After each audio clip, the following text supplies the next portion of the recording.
Nah, setelah sarapan, nah itu acara bebas gini, santai-santai. Saling berinteraksi dengan Betul. satu sama lain ya. Salah satu kebutuhan lansia yang penting itu adalah Ngobrol komunikasi dengan, sama temannya. Nah, inilah yang mungkin tidak didapatkan para lansia Di rumah, di iya. rumah. Betul. Padahal mereka butuh itu. Iya. Butuh ngobrol, butuh jagong, butuh bercengkrama, butuh bersendal gurau. Non sewu. Ini ketone nganu ya, Ra. Tuan rumahnya beliau, tapi hostnya aku ketone ya malah ya. Ya di switch sini ya. Wes ra apa-apa lah.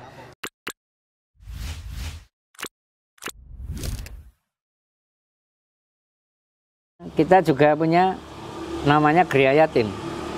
Gria Yatim itu ya anak yatim, anak piatu, yatim piatu, anak terlantar, anak terbuang, anak korban trafficking, anak korban perceraian. Di mana lokasinya? Di Sidoarjo. Sidoarjo.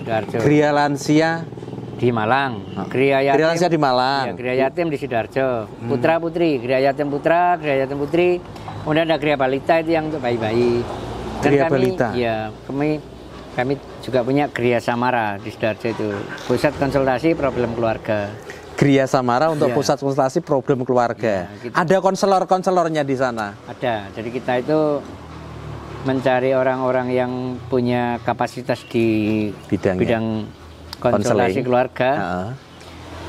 Itu kita minta untuk meluangkan waktu ya entah sebulan sekali atau 2 bulan sekali untuk datang ke tempat kami dan nanti tanggalnya kita umumkan. Nah, monggo yang mau datang konsultasi, Bapak ini bisanya tanggal ini, nanti pasti ada yang datang.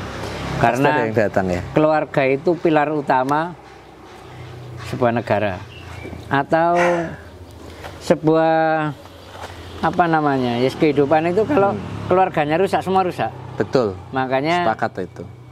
Saya berusaha untuk menjadi solusi bagi problem mereka melalui Gria Samara itu. Gria Samara. Ya, konsultannya bukan saya. Itu tindakan preventif lah ya, lebih ya. Ben nanti tidak ada masalah-masalah keluarga di kemudian hari ya. Ada juga yang tidak preventif, yang sudah kejadian kemudian dicari solusinya. Misalnya begini, ada yang sudah terjerat utang dalam sekali, kemudian terlibat pertikaian antar keluarga, keluarga. Nah, konsultan ini datang sebagai orang yang menganalisa secara ilmiah. Harus begini, harus begini. Kalau ada gonogini itu yang baik begini. Nah, pernah juga kita mempertemukan 2 keluarga itu. Akhirnya ketemu titik kesepakatan. Kalau mereka ketemu sendiri nggak bisa. Ya karena nggak ada mediator ya. Nah, dan orang ini yang menjadi penengah ini kebetulan berilmu baik secara agama maupun secara pendidikan formal. Nah, kalau orang berilmu yang ngomong itu insya Allah lebih didengar. Lebih didengar, betul. Kalau mengundang orang berilmu tanpa kita punya bendera itu susah. Karena kita ada Gria Samara, kita orang itu kita hadirkan, keluarga kiri kanan kita hadirkan, ayo berdamai. Meskipun pisah yang baik. Pisah yang baik, ada anak yang harus dirawat. Iya. Hartanya dibagi yang baik. Oke. Jadi ada Gria Balita, Gria Samara, Gria Yatim tadi, Putra, ya, Yatim Putra Putri, terus Gria Samara ya. Ini lokasi di Sidoarjo. Yang itu di Sidoarjo semua.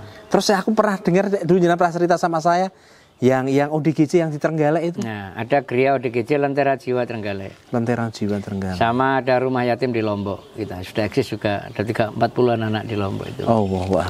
Jadi itu alhamdulillah yang menyokong Gria-Gria itu adalah relawan sahabat yatim apa. Jadi yang bekerja di sini itu ya 90% relawan SCD. Relawan SCD. Ya. Jadi SCD itu komunitasnya, wadahnya itu Gria-Gria itu. Nah. Ya, artinya memang saya melihat banget lah, jenengan itu berusaha memberikan solusi yang solutif atas masalah-masalah sosial yang ada gitu loh. Semampunya. Iya. Dan itu perlu apresiasi yang luar biasa lah. Jadi nyawanya Gria-Gria itu ada di relawan. Tanpa relawan kita bukan siapa-siapa, dan juga nggak bisa bergerak. Contoh begini, saya evakuasi lansia ke Semarang. Kalau saya dari Semarang harus ngantar ke Malang, itu pokrek saya. Ada saya ngepel relawan SCD Mojokerto. Ayo kita ketemu di Mojokerto, nanti estafet. Nanti saya dari Semarang balik di Sidoarjo, ketemu di rest area, kita oper. Jadi relawan SCD yang ngantar ke sini. Jadi relawan SCD Mojokerto balik lagi. Jadi lebih efisien. Dan itu biasa kita lakukan. Jadi misalnya saya dari Ponorogo misalnya harus bawa anak atau bawa apa, langsung kita ketemu di Jombang, relawan Jombang estafet ngantar ke sini. Ya kurang lebih seperti itu. Dan memang bahan bakarnya energi untuk merawat geria-geria ini ya para relawan. Mas Nuwun Sewu, ini misal nanti kan, kayaknya nanti akan ada beberapa video yang akan tayang di channel Sinau Urip. Dan saya yakin dampaknya pasti nanti akan banyak yang kontak jenengan. Mas Arif aku titip, Mas Arif aku titip, Mas Arif aku titip. Terutama untuk pasien lah ya, untuk pasien lah. Dan harapan saya juga mungkin untuk bantuan tetap lah ya, untuk pasien. Lah pripun misal nanti kita tetap pada prinsip awal akan mengutamakan yang di jalanan. Yang jalanan? Iya. Kalau yang masih keluarga itu, kalau usia produktif kita sarankan ke Gria DGC. Yang di Trenggalek. Ya, di sini yang lansia pun tidak bisa kalau masih punya keluarga. Kecuali kami ini ada mekanismenya. Jalur wakaf itu. Jalur wakaf ya. Jalur wakaf ini yang mungkin nanti ditunggu oleh banyak viewer. Jalur wakaf itu kita batasi hanya 15%. Oke. Jadi kita tidak bisa ngelos jalur wakaf. Pertama kita itu butuh bangun, tapi kita juga harus mengutamakan yang terlantar. Nah, jalur wakaf itu jadi apa? Jadi bangunan. Oke. Iya, jadi bangunan. Kalau kita operasional harian, uangnya buat bangun sudah semper gitu, nggak bisa. Nggak bisa ya. Iya, jadi udah. untuk bangun itu jalur wakaf. Jalur wakaf. Sistemnya seperti apa jalur wakaf itu? Sistemnya itu kita lelang kamar. Jadi kami menjual kamar itu 25 juta per kamar. Nah, Gria lansia ini seluruhnya itu dibiayai dari dana wakaf. Mungkin seluruhnya iya. Jadi kalau saya misalnya, kok ada jalur seperti itu, ini gimana, diskriminatif dan lain-lain. Enggak, kita memang dibiayai dari dana wakaf. Kalau jenengan tidak percaya silakan datang. Kamar-kamar itu ada namanya ya. Iya. Nama pewakafnya ya. Dan iya, itu, kemarin saya melihat itu. Itu yang mereka yang menyumbang kita, dan sumbangan itu kami jadikan bangunan. Tapi kan secara prinsip itu hitungannya kamar. Tapi kan tidak melulu menjadi kamar. Ada fasilitas tambahan, misalnya mapping, tandon air itu dibiayai dari dana wakaf itu. Dana wakaf yang jadi buat lansia yang punya keluarga bisa memakai jalur wakaf untuk menitipkan warganya di sini, yaitu mewakafkan untuk satu ruangan kamar sebesar 25 juta. Dan itu hanya bayar satu kali. Bayar satu kali. Selanjutnya dia dirawat sampai tutup usia. Sampai tutup usia di sini. Adapun mereka kalau mau membantu, itu kami persilakan, tapi tidak ada tarif apapun. Tidak ada besaran tertentu yang harus diberikan. Jatuhnya sedekah. Jatuhnya sedekah. Nah, tapi rata-rata mereka yang masuk jalur wakaf itu rata-rata membantu. Karena apa? Karena mereka tahu keluarganya dirawat. Iya. Walaupun ngirim sabun, ngirim rinso, ngirim pempes. Nah, itu punya kecenderungan masih mikirkan keluarganya. Memberikan sedekah lebih lah ya. Dan ini luar biasa sekali ya. Saya tuh betul-betul terkagum-kagum Mas Arif melihat semuanya. Terus timnya jenengan yang sigap bergerak dari pagi jam 3 ya. Aku tangiku saat durunge subuh. Terus tunggu suara wong ngaji. Dan saya makin ini timnya jenengan sudah mulai bergerak ya. Jam 3 sudah semua di sini. Ada beberapa yang sholat tahajud di musola iya. Iya. Yang lansia itu ya.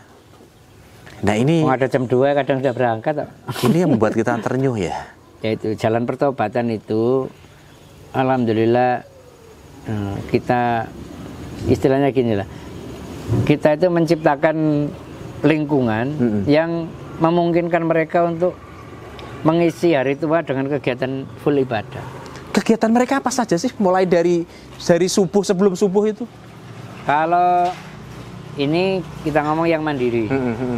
Yang mandiri, yang bisa berjalan, yang pakai kursi roda, yang itu sebelum subuh udah bangun, udah ke musola semua. yang masih bisa membersihkan dirinya sendiri. Yang mandiri. Sholat, kemudian ikut kegiatan sholat subuh bersamaan. Setelah itu ada kegiatan zikir bersama. Zikir bersama, oke. Ya, kemudian pengajian bersama sebisanya itu. Ustadz Khalid ini yang memandu. Kita punya 2 ustadz di sini. Ustadz Khalid. Ustadz Khalid sama Ustadz Ilyas. Jadi itu beliau bergantian waktunya 3 hari atau 4 hari gantian rolling. Nah, kemudian setelah itu, setelah pengajian senam tadi olahraga ya. Beliau bertanggung jawab mulai ngimami. Oke. Mulai ngimami sampai berzikir sampai pengajiannya. Memberikan tausiah tadi ya. Tapi tausiahnya itu kan ya yang ringan-ringan aja. Yang bisa diterima oleh mereka ya. Kan wong dikasih yang berat-berat ya enggak mau. Oh iya, karena pokoknya diajak istighfar, diajak membaca alhamdulillah, diajak. Pokoknya seperti itu loh. Zikir-zikir yang mereka bisa melakukan lah ya. Iya. Habis itu olahraga. Habis itu ngopi dulu, coffee break. Oke. Iya, habis pengajian itu coffee break. Habis coffee break nanti olahraga. Setelah olahraga sarapan. Nah, setelah sarapan itu acara bebas gini, santai-santai. Saling berinteraksi dengan satu sama lain ya. Salah satu kebutuhan lansia yang penting itu adalah ngobrol, komunikasi sama temannya. Nah, inilah yang mungkin tidak didapatkan para lansia di rumah. Ya, di rumah. Betul. Padahal mereka butuh itu. Iya. Butuh ngobrol, butuh jagong, butuh bercengkrama, butuh bersenda gurau. Di sini ada Pak satu itu anaknya orang mapan. Jadi anaknya itu kerjanya bagus-bagus, BUMN semua. Tapi nggak ada yang bisa merawat bapaknya. Karena saking sibuknya. Karena bapaknya sendiri diajak ya nggak mau. Kemudian anaknya ini sama-sama di luar kota. Akhirnya solusinya biar nggak kesepian di rumah, ditaruh sini. Nah, biar ketemu melalui teman-teman jalur wakaf itu. Nah, karena keluarga-keluarga mapan ya setiap bulan masih memberikan donasi. Rasa terima kasih karena ayahnya dirawat dan mendapatkan kehidupan yang lebih baik ya. Bercengkrama sama teman itu obat. Iya, bahagia itu adalah obat. Dan ini kelihatan banget. Apalagi tadi jenengan saat cerita ke saya bahwa dulunya ngebrok, sekarang malah aktif berjalan ya ada. Banyak sekali kan kita jemur kalau pagi. Iya, pagi itu. Iya. Terus diblonyoi gitu. Luar biasa banget lah ya. Dan buat teman-teman siapapun lah, dimanapun yang pengen berbagi, pengen membantu, monggo datang langsung di Gria Lansia Husnul Khotimah. Amin. Desa Wajak ya. Kecamatan Wajak, Kabupaten Malang. Ini kan aku pada saat googlingnya Mas pertama kali Wajak. Ini mengingatkan saya zaman pelajaran SD ya. Apa namanya, fosil-fosil manusia purba ya, betul? Wajakensis di sini ya tempatnya. Wajak Jawa Tengah. Itu Seragen ya? Sorry. Iya Seragen itu, bukan Wajak Malang kok ya. Oke. Jadi sebelum ditutup, kami itu insya Allah terbuka untuk siapa saja. Siap. Jadi tidak peduli itu dari pemerintah, dari komunitas atau perorangan atau lembaga apa saja yang punya temuan, asalkan benar-benar memenuhi standar yang kita pakai. Lansia dan terlantar. Lansia dan terlantar. Yeah. Terlantar dulu. Lansia itu kadang masih bisa dinego. Misalnya belum lansia ya. Pralansia umur 55. Ya. Di sini yang paling muda 58. 58. Nah, karena terlantar, nggak ada yang urus itu itu kita utamakan terlantarnya dulu. Oke. Ya, kalau masalah usia itu nego-nego dikit masih bisa, 58, 59 gitu. Nah, justru kalau yang usianya sudah sepuh nggak terlantar nggak bisa. Iya, terlantarnya dulu. Terlantar dulu. Iya, terlantar dulu. Syarat kedua lansia. Iya. Kurang-kurang 2 tahun, 3 tahun kami terima, asalkan benar-benar terlantar. Siap. Yus, pasti nanti Sinaur bakal ngerepoti lagi mbok menawa kita di jalan kepanggih yang sepuh dan terlantar. Ada beberapa sih dalam bayangan saya. Ya nanti tak kabarin jenengan lah. Mohon keridoannya teman-teman di Gria Lansia untuk bisa menerima dan merawat mereka nanti ya. Kalau ketemu orang-orang penting jangan lupa disuruh ke sini. Siap. Laksanakan 86 ini buat teman-teman Sinaurip. Kalau orang kaya itu datang ke sini melalui wasilah jenengan juga dapat pahala. Betul. Jadi dan itu pernah kita alami. Teman-teman yang sudah pernah ke sini, ada salah seorang dokter gitu, dia kaya raya, dikabari, terusnya penasaran, akhirnya datang ke sini dan membantu membantu peralatan untuk jenazah, apa sesuai profesinya.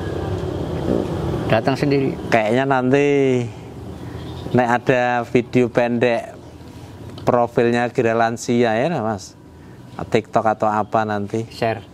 Tak share di komunitas alumni SMA saya. Di sana itu banyak profesor, banyak pejabat dan mantan pejabat.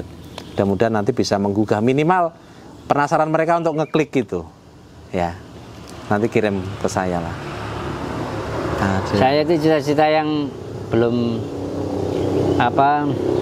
sampai dan insya Allah pasti akan sampai. Itu nanti kan kami ingin bangun masjid di sini. Setelah bangun masjid ini, kemudian sempurna selesai semua, saya akan undang presiden untuk meresmikan sini. Amin. Dimudahkan, dilancarkan. Anything can happen, nothing impossible. Tidak ada yang tidak mungkin. Ya, karena lansia itu salah satu yang harus jadi perhatian negara. Iya.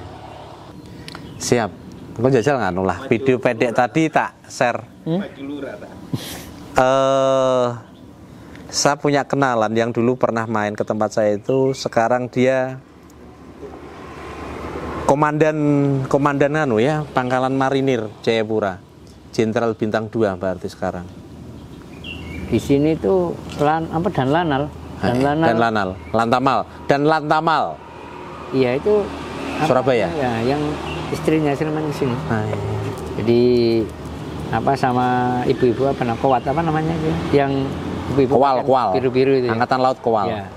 Ya kurang lebih kayak gitu. Terus Ibu Kapolda 2 kali ke sini. Allahu Akbar. Yes. Tapi kan bapaknya belum. Yes, dimudahkan, dilancarkan lah. Mudah-mudahan nanti dengan beberapa video yang tayang di Senaurip akan memantik untuk teman-teman semua bisa datang ke sini. Istilah saya wisata rohani. Wisata rohani mungkin nanti yang akan saya gaungkan di Senaurip itu. Karena di sini kita benar-benar merefresh rohani kita, Mas Arif. Saya sudah membuktikan betul lah itu. Dan matur suwun sudah disambut yang luar biasa. Terima kasih. Mudah-mudahan jenengan terus sehat. Amin. Supaya bisa membantu banyak orang. Amin. Dan doa terbaik buat panjenengan dan krunya. Buat kru jenengan juga. Terima kasih. Matur suwun nuwun. Sehat selalu, ya. berbahagia selalu. Salam komando. Eli, foto nih. Ayo.